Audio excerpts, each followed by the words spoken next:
Ibaon mo lamang ito sa lupa upang hindi ka mawala sa kanyang isipan.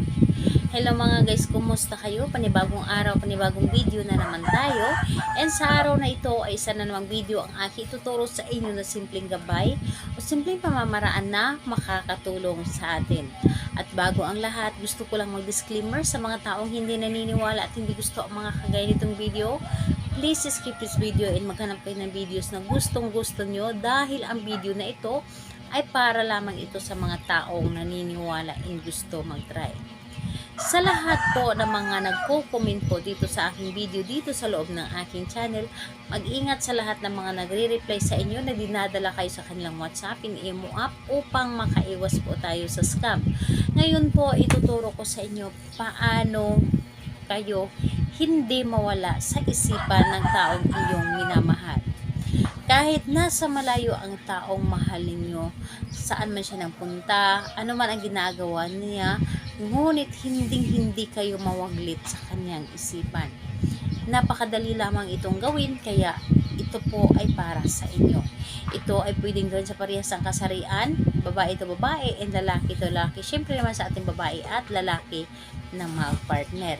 And dito po kailangan natin ng ating gamitin. So kailangan mo lamang dito maghanda ng isang papel na maliit lamang. Isang papel na maliit at panulat. So papel, panulat, at kung meron kayong garapon or di kay buti na babasagin, kahit anong klaseng buti na babasagin, maliit man yan o malaki, depende po sa inyo kung ano ang gagamitin po ninyo. So, yun lamang ang tatlong bagay na ating gagamitin. And kapag handa na yung bagay na yun, isunod po ninyong i-ready is ang inyong sarili. Ihanda po ninyo ang inyong sarili. Kailangan na siguraduhin po ninyo sa inyong sarili na ito ay gustong-gusto ninyo itong gawin. Alam po ninyo sa inyong sarili na ito ay makakatulong sa inyo. Buo ang inyong loob sa paggawa at paniniwala. Siyempre, yun ang higit sa lahat. So, kapag ready ka na and alam mo sa iyong sarili na hindi ka nagdududa sa isang ritual dahil alam mo ito ay makakatulong sa iyo, pwedeng-pwede mo na itong simulan. So, ang gagawin mo lamang dito ay napakadali lamang. Dito sa papel. So, kung nakikita po ninyo, isulat po ninyo dito yung pangalan at apelyido ni target. And dito sa itaas, kung ito po ay nakikita ninyo, ito ay simbolo ng hangin. Isulat po ninyo itong simbolo ng hangin. At yung simbolo ng hangin dito sa baba, ito yung pangalan at apelyido ni target.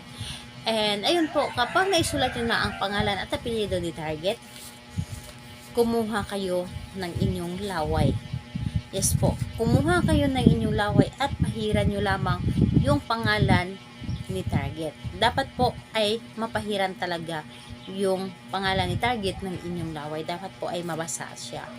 And kapag napahiran nyo na ito ng laway, ang gagawin po ninyo, i-roll po ninyo ang papel na ito.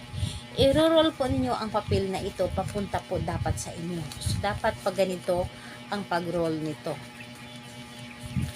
And ayun po, kapag na-roll nyo na ang papel na ito, so ang gagawin po ninyo, kunin ninyo yung buti. Kunin ninyo yung bottle na sinabi ko and ilagay po ninyo ito doon sa loob. Ilagay po ninyo ito doon sa loob at takpan ito. Dapat po ay may takip yung bottle. So yung bottle po, sa nasabi ko na, babasagin po dapat. Dahil yung babasagin po, nandun po ang malakas na energy. And kapag nailagay nyo na ito doon sa loob ng bottle, maghukay kayo. Pumunta kayo or kung meron kayong mas maliit pa na bottle, yung garapod na maliit, ng sobrang liit na, kayang paglagyan na papel, pwede po yun, kahit na ano. And ayun po, maghukay kayo sa lupa, ibaon po ninyo ito. And sa pagbaon po ninyo, bago ninyo ito tabunan ng lupa, sasabihin po ninyo yung pangalan at apelyido. Simula ngayon, kahit ano man ang mangyari, hindi ako mawawala sa isip mo. Saka ninyo ito takpan. And kung wala kayong lupa dahil nasa labas kayo ng bansa, kung merong paso dyan, pwedeng-pwede po ninyo itong ibaon sa paso. And mas maganda na nasa malapit lamang ito or malapit ito ng inyong bahay.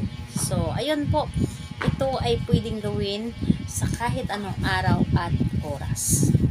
So, ayun po. Salamat po sa inyo. Kung kayo po ay may mga katanungan, mag-comment lamang sa baba upang ma-replyan ko po kayo. Bye-bye everyone. God bless us all.